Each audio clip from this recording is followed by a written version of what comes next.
Good morning everyone दोस्तों। आज है 24 जुलाई 2023 और हम लोग करेंगे द हिंदू न्यूज़पेपर के एनालिसिस। मेरा नाम है सुरेंद्र चौधरी और आज फिर से हम टॉपिक कुछ यहाँ पे करने वाले हैं। कौन कौन से टॉपिक रहेंगे? एक टॉपिक हम लोग क्लाइमेट टारगेट्स के बारे में बात करेंगे और किस तरह से इंडिया को फ्यूचर का ध्यान रखते हुए क्लाइमेट टारगेट्स के बारे में बात करनी चाहिए और अपनी पॉलिसीज को किस तरह से बनाना चाहिए उसके बारे में बात करेंगे। और उसके अलावा जो आजकल जो क्लाइमेट को लेकर जो मॉडल्स चल रहे हैं खासकर आईपीसीसी के द्वारा उसके कुछ क्या क्या चल रहा है उसके बारे में बात करेंगे। उसके अलावा जो महाराष्ट्र के अंदर आया है जहाँ पे अब तक 27 डेथ हो चुकी है और भी बहुत सारी डेथ होने के वहाँ पे अभी आसार जताए जा रहे हैं, तो थोड़ा सा उसके बारे में बात करेंगे, लैंडस्लाइड्स के बारे में बात करेंगे पर्सपेक्टिव से। उसके अलावा टॉपिक आता है अनएम्प्लॉयमेंट के बारे में और जहाँ पे हम लोग पीएफएस के बारे में बात करेंगे, उसके अलावा सीएमआई के बारे में बात करेंगे और थोड़ा सा जो है डिफरेंट टाइप्स ऑफ अनएम्प्लॉयमेंट के बारे में बात करेंगे। ये आधा टॉपिक रिपीटेड है, आधा टॉपिक बिल्कुल नया है। लास्ट वीक भी हम लोगों ने एम्प्लॉयमेंट के बारे में डिस्कशन किया था, तो थोड़ा सा कंटेंट वहां का भी लिया गया है। उसके अलावा India as a super power, इसके बारे में आज डिटेल में बात करेंगे क्योंकि देखिए इंडिया चाहता है कि वर्ल्ड में सुपर पावर बने जल्दी से जल्दी। हम लोग विश्व गुरु बनने की बात करते हैं, लेकिन उसके अलावा इंडिया में जो बहुत सारी जो प्रॉब्लम इनके साथ कैसे डील करना है, तो उसके बारे में जो है ये आर्टिकल बात करता है। डिसेंट आर्टिकल है, इसको हम लोग अच्छे से देखें। चलिए जी, करते हैं पहले पेज पे। लेकिन पहले पेज से जाने से पहले बताता चलूं कि हमारा फाउंडेशन कोर्स बहुत जल्दी लॉन्च हो गया है और होने भी वाला है। तो अगर आपको फाउंडेशन कोर्स हमारा ज्वाइन करना है तो ये व्हाट्सएप नंबर आपको दिया हुआ है, इस पर आप पूरी इन्फॉर्मेशन ले सकते हो मैसेज करके। यहाँ पे टेस्ट सीरीज, आपका daily current affairs, daily quiz, classroom के नोट्स, एक्स्ट्रा सप्लीमेंट्री नोट्स, सब कुछ आपको यहाँ पे दिया जाता है। या फिर आप हमारी वेबसाइट पे जाके भी विजिट कर सकते हो। Apart from that her Saturday को हमारा करंट अफेयर का सेशन होता है जिसमें पूरे वीक का करंट अफेयर कवर करवाता हूँ मैं आपको, प्रीलिम्स और मेंस जोड़े। तो ये स्कैन कर सकते हैं, अपने क्यूआर कोड को ज्वाइन कर सकते हो हमारे प्रोग्राम को जो करंट अफेयर वाला है। क्योंकि आपको पता है कम से कम 2 साल का करंट अफेयर की आपको रिक्वायरमेंट होती है यूपीएससी के लिए। तो उसके लिए करंट अफेयर को अभी से अगर आप अपडेटेड रखोगे तो आने वाले टाइम में जब एग्जाम दोगे तो आपके लिए बहुत ईजी हो जाएगा। चलिए, climate targets are becoming outdated, India needs its own. देखिए, ये आर्टिकल थोड़ा ना क्रिटिकल है, क्रिटिकल इन द सेंस के क्रिटिसाइज भी करता है कुछ चीजों को। जैसे हम लोग 1.5 डिग्री सेंटीग्रेड की बात करते हैं, राइट? दुनिया में ऐसा कहा जाता है कि पेरिस के अंदर भी यही कहा गया था कि जो वर्ल्ड क्लाइमेट है हम उसको 1.5 डिग्री सेंटीग्रेड से ज्यादा नहीं होने देंगे। या फिर 2 डिग्री सेंटीग्रेड का टारगेट रखा गया था 2100 तक का। मतलब जनरली ऐसा कहा जाता है कि अगर temperature, global temperature pre industrial level से अगर वो 2 डिग्री सेंटीग्रेड हो गया तो दुनिया में हाहाकार हो जाएगा, सब तरफ कैटास्ट्रोफी होगा, सब तरफ फ्लड आएगा, ड्रोट आएगा, ओशियन लेवल इंक्रीज हो जाएगा, कोस्टल एरिया सबमर्ज हो जाएंगे, ग्लेशियर्स मेल्ट हो जाएंगे। मतलब एक ऐसी पिक्चर दिखाई जाती है हमारे दिमाग में फिल्मों के द्वारा भी और सोशल मीडिया के द्वारा ये सब चीजें करके कि 2% से ज्यादा टेम्परेचर अगर बढ़ गया तो दुनिया खत्म हो जाएगी बेसिकली। ऐसा ही कुछ कुछ टारगेट 1.5 के लिए भी दिया जा रहा था कि 1.5 डिग्री सेंटीग्रेड टेम्परेचर नहीं बढ़ना चाहिए, इससे ज्यादा ये हो जाएगा, वो हो जाएगा, फलाना ढिमकाना, बहुत सारी चीजें होती थी। लेकिन इस साल टेम्परेचर 1.5 डिग्री से ज्यादा हो गया, बट ऐसा कुछ खास हुआ ही नहीं जैसा वो प्रेडिक्ट कर रहे थे। हाँ, मतलब हीट वेव, फ्लड, ड्रोट्स वगैरह वो तो पहले भी आते थे, वो तो अभी भी आ रहे हैं। तो 1.5 डिग्री सेंटीग्रेड टेम्परेचर होने से ऐसा कुछ एक्स्ट्रा ऑर्डिनरी नहीं हुआ जो हम लोगों ने एक्सपेक्ट नहीं किया था। वही चीजें हो रही हैं भैया, मानसून में फ्लड आता है, मानसून से पहले हीट वेव आती है, ड्रोट्स भी आते हैं, वो हर साल चलता है। तो क्या जो हमारे एग्जिस्टिंग मॉडल थे, क्या वो खराब है? क्या वो सिर्फ हमें डराने के लिए सब चीजें बोलते हैं या उसका कोई एविडेंस है? नहीं, यहाँ पे ये बड़ी बात है। तो पेरिस अग्रीमेंट की जब हम लोग बात करते हैं उसके बारे में जो है ये कहने की बात कर रहा है। देखिए, क्या क्या चीजें हुई। पेरिस हुआ, पेरिस से पहले क्योटो हुआ, क्योटो से पहले और भी हुए, पेरिस के बाद और भी हुए, है ना? हर जगह पे हम लोग क्या बात करते हैं, ग्रीन हाउस गैसेज के एमिशन को कम करना है। लेकिन क्या एक्चुअली में ऐसा हो रहा है? ये सोचने की बात है। इतने सारे डिस्कशंस के बाद, नेगोशिएशंस के बाद, जो पिछले कम से कम 20 सालों से चल रही है, global carbon emission have shown no sign of the slowing down. Carbon emission बढ़ ही रहा है, कम नहीं हो रहा है। आप ये आपने इतनी सारी बातचीत कर ली, राइट? हमारे जो नेता लोग हैं, पॉलिसी मेकर्स हैं, ब्यूरोक्रेट्स हैं, साइंटिस्ट लोग हैं, वो हर साल कॉन्फ्रेंस और मीटिंग को जाते हैं ज्वाइन करने के लिए। और किस चीज में जाते हैं? प्लेन्स में जाते हैं। प्लेन क्या करते हैं? ग्रीन हाउस गैसेज का एमिशन करते हैं। वहां पे बैठते हैं, बड़े बड़े रूम्स होते हैं जहाँ पे एसी चलाया जाता है और जहाँ पे रेफ्रिजरेशन का यूज किया जाता है, और वहां पे भी इलेक्ट्रिसिटी कंज्यूम की जा रही है। तो इनका कहने का मतलब ये है कि भाई इतनी सारी बातचीत हम लोग 20 साल से कर रहे हैं, लेकिन अभी तक कुछ भी ऐसा सिग्नल नजर नहीं आ रहा है जो ये कह रहा हो कि एक्चुअली में ग्लोबल एमिशन कम हो रहे हैं। दूसरी बात, ये 2 डिग्री आया कहाँ से, ये भी बड़ी सोचने की बात है। ये 3 डिग्री क्यों नहीं है, ये 2.2 डिग्री क्यों नहीं है, ये 1.95 डिग्री क्यों नहीं है? 2 डिग्री का ये डेटा आया कहाँ से? ये डेटा बेसिकली दिया गया था 1970s में एक नोबल लेरिएट विलियम नॉर्थोडोस के द्वारा। मजे की बात ये है, ये कोई साइंटिस्ट नहीं थे, ये इकोनॉमिस्ट थे। और ये जो 2 डिग्री सेंटीग्रेड का डेटा दिया गया है, मतलब एक थ्रेशोल्ड दे दिया गया, ये सोशियो इकोनॉमिक इम्पैक्ट के बेसिस पे दिया गया था, rather than actual scientific temperature rise. Socio economic impact मतलब 2 डिग्री से ज्यादा टेम्परेचर बढ़ जाएगा तो इसका इम्पैक्ट क्या होगा, ये सोशल सोसाइटी के ऊपर और इकोनॉमी के ऊपर, एनवायरमेंट के ऊपर उसका क्या इम्पैक्ट पड़ेगा, ये कवर यहाँ पे नहीं किया गया था। ओशंस के ऊपर क्या इम्पैक्ट पड़ेगा, ये कवर नहीं किया गया था। फॉरेस्ट के ऊपर क्या इम्पैक्ट पड़ेगा, ये कवर नहीं किया गया था। सोइल के ऊपर क्या फर्क पड़ेगा, ये फर्क नहीं किया गया था। बेसिकली ये जो 2 डिग्री का टारगेट आया है, ये इंसानों को ध्यान में रख के बनाया गया है कि सोसाइटी पे और इकोनॉमी पे क्या इम्पैक्ट पड़ेगा। तो पहली बात तो ये जो 2 डिग्री का टारगेट है भैया, अपने आप में ही इसका जो ओरिजिन है वही डाउटफुल है। ये आईपीसीसी लेके इसको नहीं आया है, नहीं नहीं, आईपीसीसी का नहीं है ये इन भाई साहब का है। आईपीसीसी ने तो बाद में इस कहानी को आगे बढ़ाया, और आज ये 2% हमारे मन में ऐसा घुस गया है 2 डिग्री सेंटीग्रेड, कि अगर 2 डिग्री सेंटीग्रेड से ज्यादा होगा तो पता नहीं क्या हो जाएगा। अरे 1.5 से भी तो ज्यादा हुआ है ना, 2022 में 23 में, तब तो कुछ खास हुआ नहीं। तो ये बेसिकली उन एग्जिस्टिंग मॉडल को थोड़ा सा यहाँ पे रिफ्यूट कर रहा है। मैं ये नहीं कह रहा हूँ कि आप भी ऐसा करना शुरू कर दो, बस ये आर्टिकल ऐसा कहता है कि जो 2 डिग्री सेंटीग्रेड का टारगेट है, ये उतना ज्यादा इसके ऊपर भरोसा नहीं करना चाहिए। इनका कहने का मतलब ये है, जो हम लोग अभी फॉलो करते हैं सिस्टम, उसे अर्थ सिस्टम मॉडल कहते हैं, जो आईपीसीसी वगैरह यूज करता है उसे कहा जाता है। और इनका कहना है कि ये जो अर्थ सिस्टम मॉडल है, ये पूरी तरह से साइंटिफिक नहीं है। ठीक है, पूरी तरह से साइंटिफिक नहीं है। बहुत सारे साइंटिस्ट जो है दुनिया में, जो क्लाइमेट साइंटिस्ट है, वो तो 2% को मानते ही नहीं, 2 डिग्री सेंटीग्रेड को। वो तो कहते हैं ये तो बिल्कुल बेकार है, क्योंकि जो भी फ्यूचर प्रिडिक्शंस की गई हैं आईपीसीसी के द्वारा, उनमें से मोस्टली सही साबित नहीं हुई है, ऐसा नहीं कहना। 1970s में कितनी सारी प्रिडिक्शंस की गई थी बाय डिफरेंट साइंटिस्ट, जिन्होंने ये कहा था कि 2000 तक दुनिया खत्म हो जाएगी, दुनिया में फूड प्रोडक्शन आधा हो जाएगा, दुनिया में डिसीज आ जाएंगे, लेकिन कुछ नहीं हुआ। 1980s में लोगों ने इस टारगेट को बढ़ा दिया। उन्होंने कहा कि 2010 तक दुनिया खत्म हो जाएगी, कोस्ट डूब जाएंगे, ग्लेशियर्स खत्म हो जाएंगे, फलाना ढिमकाना, ये भी नहीं हुआ। तो ये लोग क्या करते हैं, हर साल उस टारगेट को आगे आगे बढ़ाते चले जाते हैं, जिसकी वजह से इसकी जो सैंक्टिटी है उसके ऊपर डाउट खड़ा होता है। तो as of today they certainly can not do so accurately at a scale smaller than the subcontinent. अब अच्छा, ये भी बड़ी बात है, इंपॉर्टेंट पॉइंट है ये काफी ज्यादा। जब आईपीसीसी या कोई ऑर्गेनाइजेशन प्रिडिक्शन करती है कि क्लाइमेट चेंज हो जाएगा तो ये हो जाएगा, वो करती है सब कॉन्टिनेंट और कॉन्टिनेंट लेवल पे। अरे आप डिस्ट्रिक्ट लेवल पे बताइए ना, आप कंट्री लेवल पे बताइए, आप कम से कम स्टेट लेवल पे तो बताइए कम से कम कि ये होगा। वो सब कॉन्टिनेंट लेवल की बात करते हैं। तो भाई सब कॉन्टिनेंट लेवल के बेसिस पे गवर्नमेंट कैसे पॉलिसी बनाएगी? वो तो पॉसिबल ही नहीं है। अब मान लो उत्तर प्रदेश की गवर्नमेंट को कोई पॉलिसी बनानी है क्लाइमेट चेंज को लेके, तो डेफिनेटली वो आईपीसीसी के डेटा का यूज नहीं कर सकता, क्योंकि आईपीसीसी का डेटा स्टेट लेवल पे काम ही नहीं करता, वो तो सब कॉन्टिनेंट और कॉन्टिनेंटल लेवल पे काम करता है। तो ये प्रैक्टिकल नहीं है। जो आईपीसीसी का डेटा है, ये सिर्फ हवा में बातें कर रहे हैं कि 2% बढ़ेगा तो पूरी दुनिया में ये हो जाएगा, कॉन्टिनेंट में ये हो जाएगा, वो हो जाएगा। लेकिन क्या वो एक्चुअली हम लोग उसके बेसिस पे पॉलिसी बना सकते हैं? नहीं बना सकते। हाँ, पॉलिसी है तो हमें हमेशा अपने लोकल लेवल पे ही बनानी पड़ेगी, राइट? तो ये इस आर्टिकल जो है वो क्लेम करता है, ये जो पर्टिकुलर आर्टिकल के बारे में हम लोग बात कर रहे हैं। अब इंडिया की बात करें, इंडिया यहाँ पे क्या कर सकता है? India's engagement with the international community on the climate mitigation to try and avoid the unimaginable should also keep an eye on the Frankenstein monster experienced by the rich countries. ठीक है, ये क्या कहता है?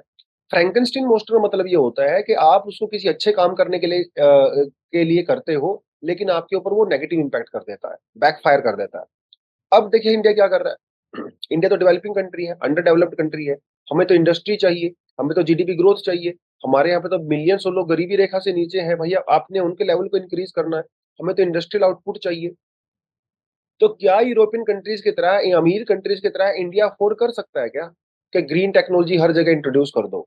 तो इसका आर्टिकल का ये कहना है कि विदेशी देशों के प्रेशर में इंडिया को अपनी रियलिटी नहीं भूलनी चाहिए कि आपने चारों तरफ इलेक्ट्रिकल व्हीकल्स इंट्रोड्यूस कर दिए। अरे इलेक्ट्रिकल व्हीकल आम व्हीकल से 2-3 लाख रुपए ज्यादा आता है।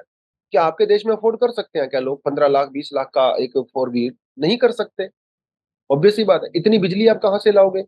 अगर आप इलेक्ट्रिकल व्हीकल्स के बिजली कोयले से लेके आ रहे हो तो उसका कोई फायदा नहीं है। तो क्या इतने सारे सोलर पावर प्लांट हम लोग लगा सकते हैं क्या हर जगह पे? वो भी हमारे लिए पॉसिबल नहीं है, बहुत महंगा पड़ता है। क्या क्या इतने सारे चार्जिंग स्टेशन हम लोग लगा सकते हैं? नहीं लगा सकते। अरे स्वीडन अफोर्ड कर सकता है, ब्रिटेन अफोर्ड कर सकता है, हर 10 किलोमीटर के ऊपर इलेक्ट्रिकल व्हीकल जो है चार्जिंग। इंडिया तो नहीं कर सकता उन चीजों को। तो इसका ये कहना है कि इंडिया को विदेशों के, यूरोपियन कंट्रीज के दबाव में आके अपनी रियलिटीज नहीं भूलनी चाहिए। राइट, ये इन्होंने यहाँ पे कहा है।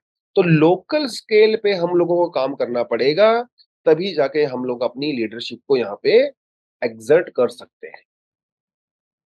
The IPCC and India must also track climate change and the consequences continuously at the socially relevant time scale of few years. आप भैया हमें ये मत कहिए कि 2100 में ये हो जाएगा, 2150 में ये हो जाएगा। अरे आप तो 100-150 साल की बात कर रहे हो यार। किसने देखा? आप हमें ये बताइए अगले 2 साल में ये हो जाएगा, अगले 3 साल में ये हो जाएगा। तब तो फायदा है। आपने अगले 80 साल की बात बोल दी, उसका क्या फायदा हुआ?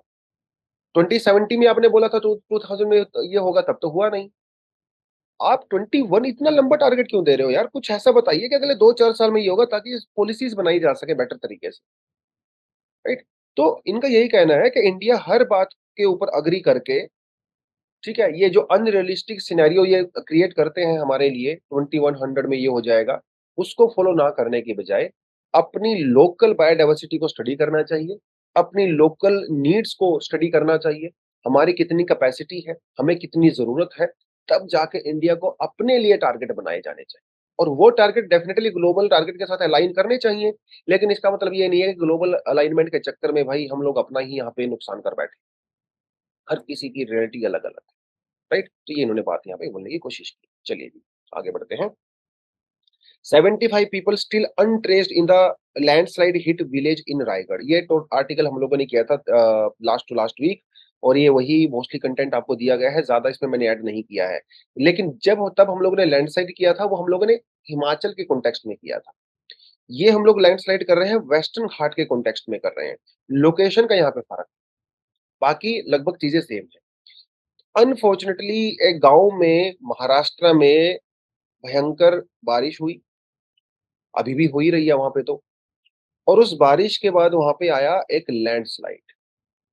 अभी तक उस लैंडस्लाइड में लगभग 27 लोगों की डेथ हो चुकी है, जिसमें कुछ वीमेन और बच्चे भी हैं अनफॉर्चुनेटली। लेकिन 75 से ज्यादा लोग अभी भी अनट्रेसेबल है, मिसिंग है। और 99% चांस है कि ये लोग भी बेचारे इसके नीचे दबे हुए होंगे। तो वहां पे पूरा एक्सकवेशन का, रेस्क्यू का काम चल रहा है। सोच के देखिए, पूरे का पूरा गांव, मतलब उस गांव में 50 के लगभग घर थे, जिसमें से 17-18 घर तो कंप्लीटली मिट्टी के नीचे चले गए। कंप्लीटली, वो दिख ही नहीं रहे हैं। बच्चे, वीमेन, सब मिट्टी में चले गए। लैंडस्लाइड तो कितना जबरदस्त एक डिजास्टर होता है लैंडस्लाइड, वो ही जो है यहाँ से इस एग्जांपल से आप देख सकते हैं। तो एनडीआरएफ की टीम, एसडीआरएफ की टीम जो है सब वहां पे लगी हुई। अगर हम लोग देखें डिजास्टर मैनेजमेंट का स्ट्रक्चर इंडिया में क्या है, वो 3 लेवल पे काम करता है। नेशनल लेवल पे काम करता है, स्टेट लेवल पे और डिस्ट्रिक्ट लेवल। तो जब हमारा डिजास्टर मैनेजमेंट एक्ट 2005 था, उसके बाद हम लोगों ने एक स्ट्रक्चर वे में पूरे इंडिया में एक अपना मैनेजमेंट प्लान बनाया था। नेशनल जो लेवल पे जो है हमारे प्राइम मिनिस्टर उसको चेयर करते हैं, और हमारे पास नेशनल एग्जीक्यूटिव कमेटी भी होती है, जिसके अंदर जो सेक्रेटरी होते हैं वो जो है उसको हेड करते हैं। ऐसे ही हमारे पास स्टेट डिजास्टर मैनेजमेंट अथॉरिटी भी है, यहाँ पे चीफ मिनिस्टर इसको चेयरपर्सन होते हैं। और यहाँ पे भी हमारे पास जो है वो स्टेट के अंदर एक एग्जीक्यूटिव कमिटी होती है, उसके अंदर भी सेक्रेटरीज़ होते हैं। फिर ऐसे ही जो है हमारी डिस्ट्रिक्ट डिज़ास्टर मैनेजमेंट अथॉरिटी होती है, जहाँ पे डिस्ट्रिक्ट मजिस्ट्रेट, डिस्ट्रिक्ट कलेक्टर वगैरह वो सब यहाँ पे रहते हैं। तो एक तो आपको ये पता होना चाहिए, ये स्ट्रक्चर क्या है इंडिया में डिज़ास्टर मैनेजमेंट का, ठीक है? तो ministry of home affairs central level पे काम कर रही है, जिसके अंदर national disaster management authority national disaster management force और नेशनल डिज़ास्टर मैनेजमेंट जो है इंस्टीट्यूशन है, तो ये इसके अंदर काम करते हैं। प्राइम मिनिस्टर की चेयर करते हैं और नेशनल एग्जीक्यूटिव कमिटी है, जो एक्चुअली में प्रैक्टिकल डिसीजन लेती है। इसके अंदर सेक्रेटरी और ब्यूरोक्रेट्स वगैरह होते हैं, आईएएस ऑफिसर वगैरह होते हैं, सीनियर वाले। फिर ऐसे ही स्टेट लेवल पे, ऐसे ही डिस्ट्रिक्ट लेवल पे भी होता है। डिस्ट्रिक्ट लेवल पे जो होता है, इसके अंदर पंचायत और म्युनिसिपैलिटी भी जो है काम करती हैं और इसके अंदर कुछ जो इसके जो मेंबर्स होते हैं, वो एक्चुअली पंचायत और म्युनिसिपैलिटी से भी लिए जाते हैं। तो ये जो हमारे डीएम होते हैं या फिर जो जो जो जिला परिषद के चेयरमैन होते हैं, वो इसको को-चेयर करते हैं। तो ये आपको थोड़ा पता होना चाहिए मैनेजमेंट अथॉरिटी के बारे में। लैंडस्लाइड के कॉजेज़ वगैरह क्या होते हैं, ये हम लोग पहले डिस्कशन कर चुके हैं। हल्का-सा रिवीजन दे देता हूँ आपको, जो बच्चे नए हैं, नए स्टूडेंट हैं, वो इसको कंटेंट को अच्छे से पढ़ें, पुराने स्टूडेंट को तो शायद ही पहले से आइडिया होगा। सीधी-सी बात है भैया, ग्राउंड जब आपका अपलिफ्ट हो जाता है, जब सी स्लोप्स का बहुत ज़्यादा इरोज़न हो जाता है या फिर जो जंगल की कटाई वगैरह कर दी जाती है, फॉरेस्ट फायर होता है, ड्रोट आता है, तो इन सब की वजह से लैंडस्लाइड हो सकता है। ये सब नेचुरल कॉज़ ठीक है। हालाँकि जो वेजिटेशन रिमूवल होता है, ये आदमी कर सकता है, लेकिन कई बार फॉरेस्ट फायर वगैरह की वजह से भी जंगल जो है वो साफ हो जाते हैं। फिर जैसे अर्थक्वेक आ गया, ऑफ कोर्स इसकी वजह से हो सकता है। बहुत ज़्यादा प्रेसिपिटेशन हो गया, बारिश-वारिश हो गई, जैसे इस बार जो है महाराष्ट्र में हुई थी, हम लोग एग्ज़ाम्पल यहाँ पे देख रहे हैं। इन सब चीज़ों की वजह से हो जाता है। तो ये कॉज़ भी वहाँ पे हो सकते हैं और कई बार डेवलपमेंट कॉज़ भी होते हैं। डिफ़ॉरेस्टेशन किसी ने कर दिया, वहाँ पे हाइड्रो इलेक्ट्रिक प्रोजेक्ट आप लगा रहे हो, डैम्स बना रहे हो, टनल्स बना रहे हो। इन सब चीज़ों की वजह से डेफ़िनेटली वो हो जाता है। और बड़ी-बड़ी मशीनों का यूज़ किया जाता है माइनिंग पर्पज़ के लिए, तो जो वाइब्रेशंस वगैरह होती है, उसकी वजह से जो हमारी जो सॉइल होती है, वो कमज़ोर हो जाती है और लैंडस्लाइड होने के चांसेस बहुत ज़्यादा बढ़ जाते हैं। और इम्पैक्ट आपको पता है अच्छे से लैंडस्लाइड का क्या होता है, loss of life, movement restrictions. सीधी-सी बात है भाई, मान लें एक रिवर जा रही है और यहाँ पे लैंडस्लाइड हो गया। तो लैंडस्लाइड से जो मटेरियल है वो रिवर के अंदर जाके जमा हो जाता है, रिवर का रास्ता बंद हो जाता है, तो ये ब्लॉकेज हो जाती है, तो पीछे की तरफ रिवर का पानी इकट्ठा हो जाता है। लेकिन अब ये हमेशा तो बैरियर नहीं रहेगा, तो जब ये बैरियर टूटता है, तो पहली बार तो पीछे वाले एरिया में फ्लड आता है और जब ये पानी टूटेगा, ये बहुत ज़्यादा स्पीड के साथ आगे वाले एरियाज़ के अंदर भी घुस जाता है। ये सब चीज़ें होती हैं, कई बार जो सड़कें होती हैं, उनके ऊपर जो है डेब्री आ जाती है, तो लैंडस्लाइड से जो मटीरियल आता है, रास्ता-वास्ता रुक जाता है। और इकोनॉमिक इम्पैक्ट तो ऑफ कोर्स होता ही है, कम्युनिटीज़ की एम्प्लॉयमेंट चली जाती है, रास्ते रुक जाते हैं, आप वहाँ पे कुछ काम नहीं कर पाते हो, इंफ्रास्ट्रक्चर आपका डिस्ट्रॉय हो जाता है, ये सारी चीज़ें। वाटर अवेलेबिलिटी भी उसके लिए डेंजरस होती है, जब लैंडस्लाइड वगैरह आते हैं, तो रिवर वैली वगैरह ब्लॉक हो जाते हैं, जैसा हम लोगों ने भी देखा। ठीक है? तो ये पानी-वानी के इश्यू यहाँ पे हो जाते हैं, कई बार हमारे जो डैम्स होते हैं, लैंडस्लाइड की वजह से वो भी टूट जाते हैं। तो बहुत सारे इम्पैक्ट होता है लैंडस्लाइड का, चाहे वो इकोनॉमिक लेवल पे हो, चाहे वो कम्युनिटी साइकोलॉजिकल लेवल पे हो, चाहे वो फिजिकल लेवल पे हो, सोशल लेवल पे हो, इंडिविजुअल लेवल पे हो। लैंडस्लाइड का इम्पैक्ट आपको हर लेवल पे जो है वहाँ पे जाके देखने को मिलता है। इमोशनल लेवल पे भी जिनकी लोगों की डेथ हो गई है भाई, वो जो फैमिली मेंबर्स हैं, वो जो उनका ग्रीव है, राइट? कितना बड़ा एक साइकोलॉजिकल इम्पैक्ट होता है, सोचने की बात। बहुत ज़्यादा लॉस होता है। कुछ एग्ज़ाम्पल यहाँ पे दिए गए हैं, गुवाहाटी में मालपा लैंडस्लाइड उत्तराखंड में हुआ था 1998 के अंदर, जिसमें से 400 से ज़्यादा लोगों की डेथ हो गई थी।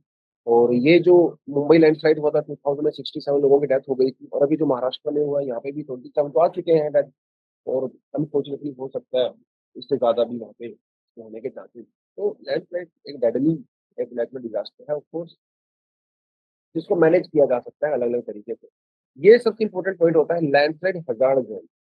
ठीक है? तो सरकार जो भी एफर्ट ले रही है, ऐसा नहीं है कि वो एफर्ट आप हर जगह लीजिए। अरे जहाँ पे लैंडस्लाइड आने के चांसेस ज़्यादा होते हैं, वहाँ पे आप बेटर एफर्ट लीजिए और ये आपको पता चल जाता है। हिस्टोरिकली जो लैंडस्लाइड का डेटा आप निकालते हो तो आपको पता चल जाता है कि फलाने एरिया में ज़्यादा लैंडस्लाइड आ रहा है। आप सैटेलाइट इमेजरी वगैरह करते हो, है ना? उन सब चीज़ों का यूज़ करके आपको पता चल जाता है कि ये जो एरिया है वो ज़्यादा लैंडस्लाइड प्रोन एरिया है। आप वहाँ पे बेटर एफर्ट ले सकते हो। और इससे क्योंकि हमारे पास रिसोर्सेज़ कम है, मैन पावर कम है, पैसा भी कम है, तो इट्स बेटर कि जो लिमिटेड मैन पावर है वो अच्छी जगह पे यूटिलाइज़ हो, ताकि मैक्सिमम आउटपुट आए, राइट? इसके लिए हम लोगों ने एक नेशनल लैंडस्लाइड ससेप्टिबिलिटी मैपिंग तो किया है, लेकिन ये ना मैक्रो लेवल पे, ये माइक्रो लेवल पे नहीं। Micro level in the sense village level, ये स्टेट लेवल और डिस्ट्रिक्ट लेवल पे तो है, लेकिन एक डिस्ट्रिक्ट तो बहुत बड़ी हो सकती है ना यार। वो डिस्ट्रिक्ट में ऐसा तो नहीं है हर जगह पे लैंडस्लाइड आ रहे हैं। हो सकता है कुछ 2-4 गाँव हों, जहाँ पे ज़्यादा लैंडस्लाइड आते हैं हिस्टोरिकली। तो माइक्रो लेवल पे जो है वो मैपिंग करने की रिक्वायरमेंट है और फिर उसके बाद जो है पैसा वगैरह लोड करना है, अलग-अलग एजेंसीज़ उनके बीच में कोऑपरेशन करना है। फिर तो वो जो है चीज़ें आगे आ जाती हैं। तो लोकल कम्युनिटी होती है लोकल जो विलेज विलेजेस में या म्युनिसिपैलिटीज़ में उन लोगों को आप ट्रेन कर सकते हो, कुछ यंग लोगों को, है ना? टेक्नोलॉजी कैसे चलानी है और वो अर्ली वार्निंग सिस्टम वगैरह डेवलप किया जा सकता है। तो ये कुछ चीज़ें हैं जो हम लोग इसके लिए डेफिनेटली कर राइट? चलिए आगे बढ़ते हैं। After furor over the CMIE data, government figures show Haryana sliding on the employment. देखिए भाई ये मतलब ये हर सरकार का काम होता है। कोई भी ऐसा सर्वे, कोई भी ऐसी रिपोर्ट, कोई भी ऐसा जजमेंट, कोई भी ऐसी ऑब्जर्वेशन जो कि गवर्नमेंट के नैरेटिव को सपोर्ट नहीं करती, गवर्नमेंट्स यूजुअली उसको डिक्लाइन कर देती है और जो उनकी फेवर में होती है गवर्नमेंट उसको बड़ी प्रेज करती है। ये तो हमेशा से ही रहता है, कोई भी सरकार में तो सीएमआई ने एक डेटा दिया था, सीएमआई के डेटा क्या कह रही हरियाणा में सबसे ज्यादा अनएम्प्लॉयमेंट है, इट इज 37%, सबसे ज्यादा। और जो नेशनल एवरेज है हमारी वो है 4.1%, हरियाणा के अंदर है लगभग 57%, 38%। कितनी ज्यादा अनएम्प्लॉयमेंट है यार हरियाणा में। आप उत्तर प्रदेश में देखिए ओनली 2.9, हिमाचल में 4.0, राजस्थान में 4.7, पंजाब में 6.4, हरियाणा में 37 जो सीएमआई का डेटा है। तो सीधी-सी बात है हरियाणा सरकार तो यही कहेगी भई ये तो खराब डेटा है, हम इसमें बिलीव नहीं करते सीएमआई के डेटा पे। हम तो किसी और डेटा पे बिलीव करेंगे। उन्होंने कहा कि हम लोग PLFS periodic labour force survey इसके ऊपर बिलीव करेंगे। क्योंकि इसके अंदर अनएम्प्लॉयमेंट थोड़ी कम दिख रही है। फिर सरकार ने कहा कि अरे यार ये तो पीएलएफ में भी बहुत ज़्यादा आ रही है, हरियाणा में अनएम्प्लॉयमेंट इट इज़ अराउंड 9-10%। तो इन्होंने कहा कि नहीं, नहीं, हमारा जो खुद का अनएम्प्लॉयमेंट डेटा है, जो कि परिवार पहचान पत्र के बेसिस पे है, हम लोग उसको मानेंगे। जिसमें हमारी अनएम्प्लॉयमेंट सिर्फ 6%। तो ये देखने की बात है कि जो गवर्नमेंट्स होती हैं वो किस तरह से डेटा के साथ छेड़खानी करके और डेटा को अपने हिसाब से मोल्ड कर देती है। कहाँ 37%, कहाँ 6%, बहुत फर्क है यार।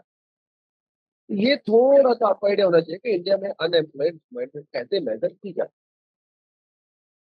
पहले जो हमारे यहाँ पे अनएम्प्लॉयमेंट थी वो एनएसएसओ के द्वारा की जाती थी, नेशनल सैंपल सर्वे ऑर्गेनाइजेशन के द्वारा या ऑफिस भी कह सकते हो।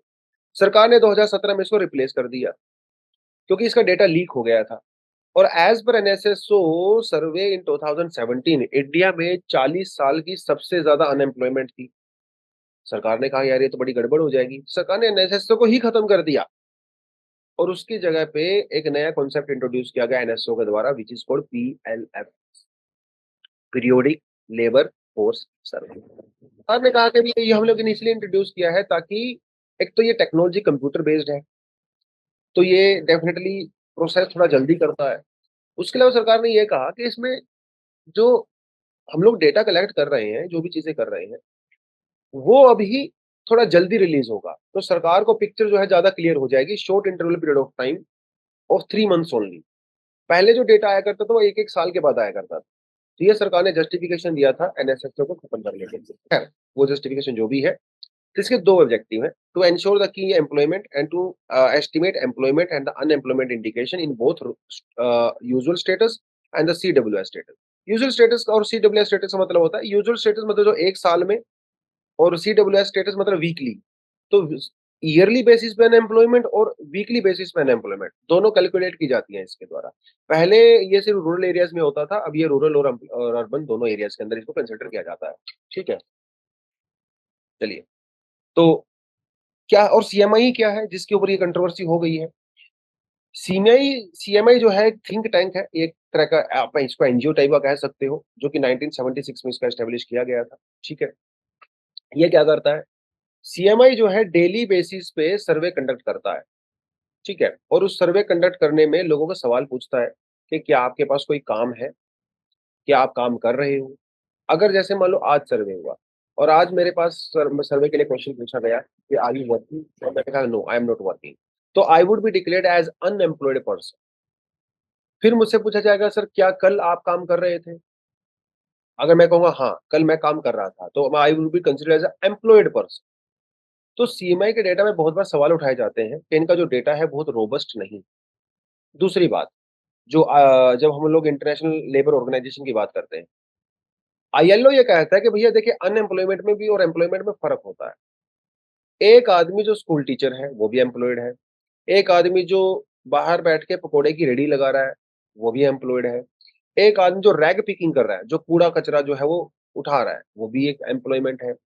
आईएलओ का कहना है कि हम लोग ऐसे एम्प्लॉयमेंट को कंसिडर करेंगे, जो कि डिग्निफाइड हो, जिसके अंदर थोड़ी बहुत सोशल सिक्योरिटी भी हो, जिसके अंदर आप थोड़ा बहुत पैसा भी कमा रहे हो, अपने बच्चों को एजुकेशन दे सकते हो, उसको हम लोग एम्प्लॉयमेंट कंसिडर करेंगे। लेकिन सीएमआई कहता है कि नहीं, आप कोई भी काम कर रहे हो, doesn't matter, you are rag picking, you are a teacher, you are a bureaucrat, हम लोग सबको एम्प्लॉयमेंट एम्प्लॉय करेंगे। तो सीएमआई का जो डेटा है, वो क्वालिटी पे उतना फोकस नहीं करता है, क्वांटिटी के ऊपर ज़्यादा फोकस करता है। तो ये इसका क्रिटिसिज़्म यहाँ पे नज़र आता है। ये और क्लेम करता है सीएमआई कि इंडिया का लार्जेस्ट डेटाबेस कलेक्टर है ये, फाइनेंशियल परफॉर्मेंस वगैरह जो है वो कैलकुलेट करता है। तो लगभग 44,000 हाउसहोल्ड्स का जो है इसमें सर्वे किया जाता है।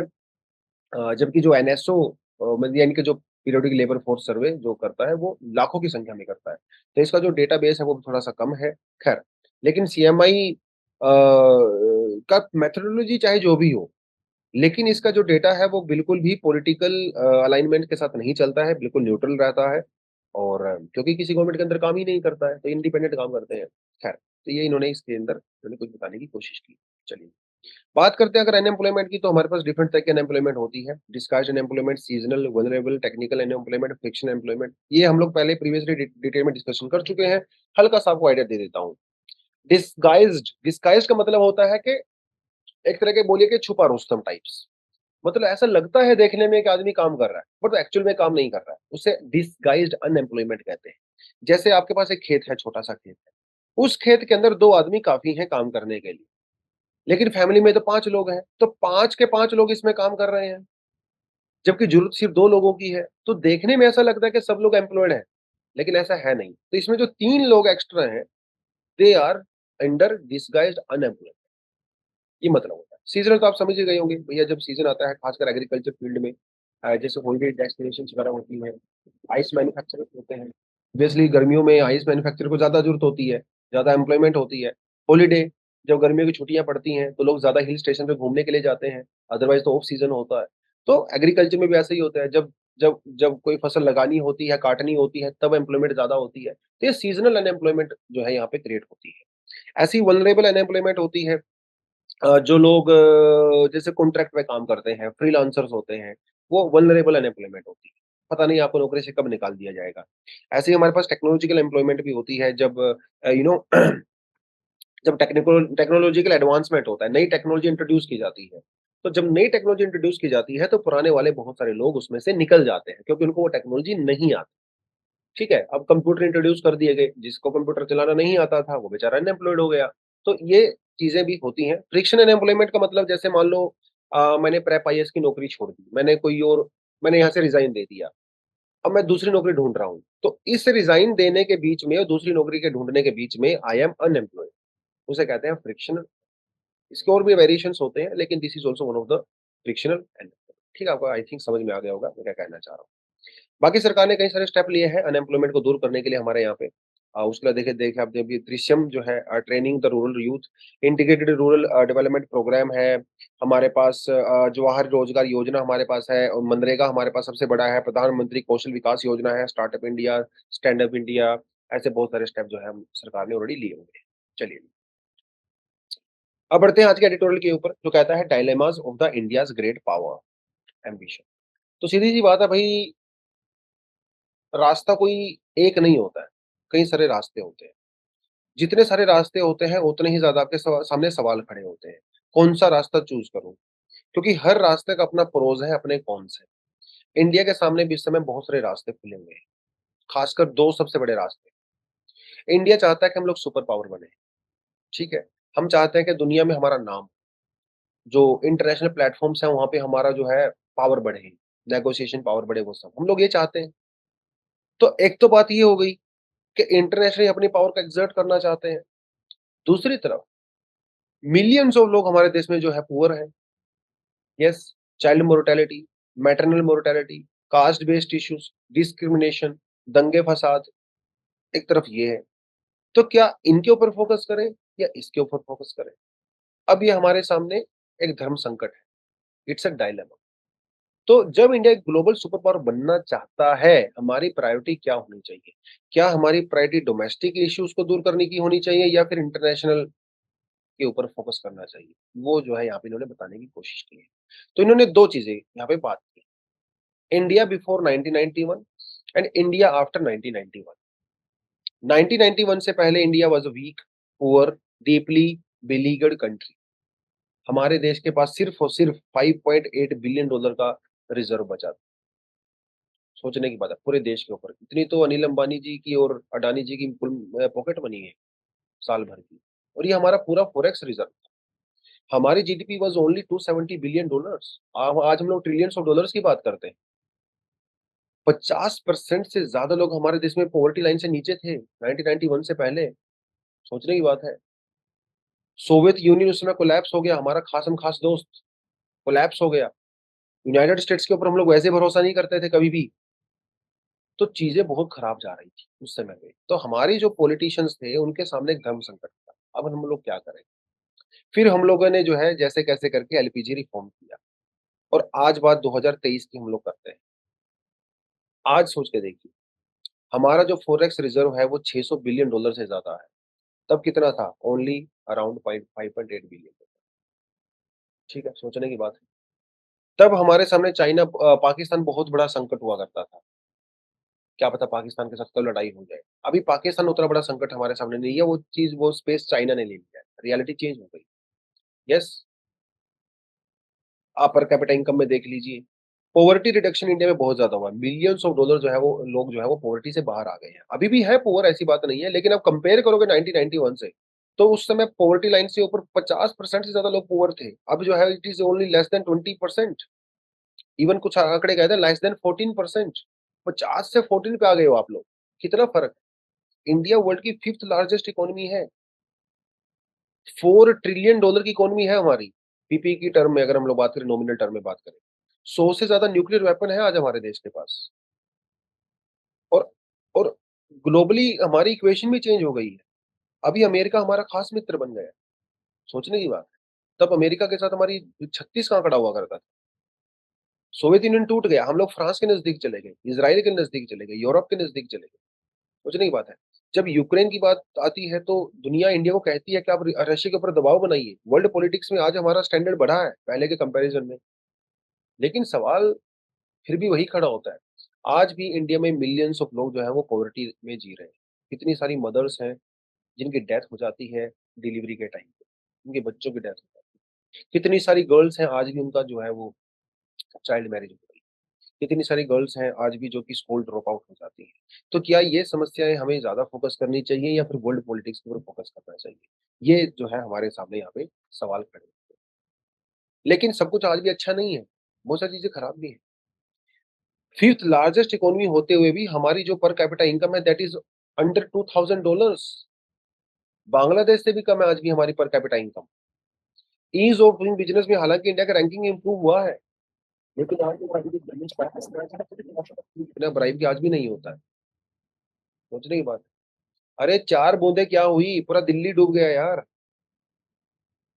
4 बूंदें हुई, हमारे देश का कैपिटल वर्ल्ड की 5th लार्जेस्ट इकोनॉमी का की कैपिटल डूब गई। तो ये क्या दिखाता है? आज भी इंफ्रास्ट्रक्चर हमारा बहुत ही पुअर लेवल पे है।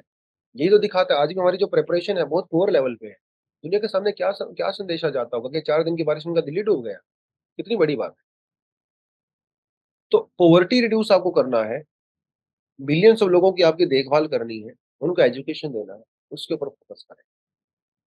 The presence of the weak economy also tempers the India's elite appetite for the external engagement. इनका ये कहना है कि देखो भाई, अगर देश में आदमी गरीब बैठा होगा, तो आप इंटरनेशनल जाके नेगोशिएशन नहीं कर सकते, राइट? सीधी-सी बात है, क्योंकि इंटरनेशनल नेगोशिएशन करने के लिए भी खर्चा होता है।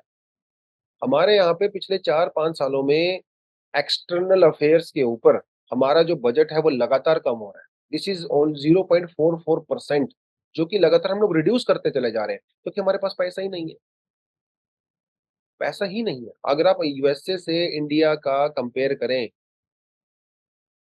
अगर आप स्टाफ को कंपेयर करें कि उनके पास कितना स्टाफ है, जो कि एम्बेसीज़ के अंदर, कॉन्सुलेट के अंदर है और इंडिया का कितना है, आपको खुद फ़र्क पता चल जाएगा। अगर इनका स्टाफ 10,000 है दुनिया भर में, तो हमारा जो स्टाफ है वो 500 भी नहीं। तो सुपर पावर आप तभी बन पाओगे जब घर की चीज़ें आपकी सेटल डाउन, कम से कम इकोनॉमिकली तो हों, ठीक है? बाकी तो कुछ ना कुछ डिस्प्यूट चलते ही रहते हैं, तो वो चीज़ है। तो इनका ये कहना है कि तो क्या करें? क्या हम लोग अपने जो इंटरनेशनल एस्पिरेशन है कंप्लीटली छोड़ दें, सिर्फ़ डोमेस्टिक चीज़ों के ऊपर फोकस करें? इन्होंने कहा कि नहीं, देखो बैलेंस तो बना के चलना ही पड़ेगा आपको। ठीक है, डोमेस्टिक चैलेंज तो हमें रिज़ॉल्व करने ही करने हैं, लेकिन हम लोग वर्ल्ड पॉलिटिक्स से अपने आप को अलग नहीं कर सकते हैं, सीधी-सी बात ये है। हालाँकि हमारी कैपेसिटी लिमिटेड है, लेकिन हम लोग दुनिया से कट के एक स्ट्रैटेजिक ब्लंडर नहीं कर सकते। ये करेंगे तो फिर भैया गड़बड़ हो जाएगी, ठीक है? India has no choice but to influence and the shape the global order to meets it foreign policy objectives. और हमारा फॉरेन पॉलिसी ऑब्जेक्टिव क्या है? पीस। पीस बनी रहे बस, हमें और कुछ नहीं चाहिए। तो क्या हम लोग हाथ पे हाथ धर के बैठे रहेंगे, ये सॉल्व हो जाएगा? नहीं होगा ना। तो डोमेस्टिक प्रॉब्लम्स के साथ-साथ वहाँ पे भी हमें फोकस करने की रिक्वायरमेंट है, right? Be it restructuring, climate change, global trade और नॉन प्रोलिफरेशन।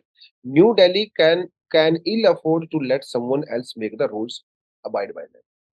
आप तो या खुद के लिए रूल बनाइए, नहीं कोई और आपके लिए रूल बनाएगा। तो इट्स बेटर कि हम लोग खुद एंगेजमेंट करें, खुद रूल बनाएँ, rather than United nation security council के अंदर इंडिया के लिए रूल बनाए जा रहे हैं, राइट? तो इन्होंने ये कहा है कि बैलेंस करने की ज़रूरत है। डोमेस्टिक इश्यूज़ हर कंट्री में होते हैं, इंटरनेशनल इश्यूज़ भी हर कंट्री के पास होते हैं, तो दोनों को ही बैलेंस करने की रिक्वायरमेंट है। लेकिन डोमेस्टिक के ऊपर फोकस करेंगे, तभी हम लोग फ़ॉरेन के ऊपर भी फोकस कर सकते हैं, क्योंकि वहाँ पे भी चाहिए पैसा। तो हमारी जो पॉवर्टी है, यहाँ पे जो चैलेंजेज़ हैं, उसको हम लोग एड्रेस करें। तो इनका कहने का मतलब। तो दोस्तों आज के लिए यही था, उसके अलावा 1-2 एडिशनल आर्टिकल है, आप डेफिनिटली पढ़ सकते हो। ये मुझे वैसे अच्छा लगा था, टाइम की वजह से आज इसको हम लोग नहीं कर पाए हैं। कोशिश करूँगा कल अगर टाइम लगेगा तो इसको मैं डिस्कशन करूँगा, अदरवाइज़ आप खुद भी पढ़ सकते हो, बहुत सिंपल सा टॉपिक है। तो दोस्तों आज के लिए इतना ही है। Thank you very much, all the best. जय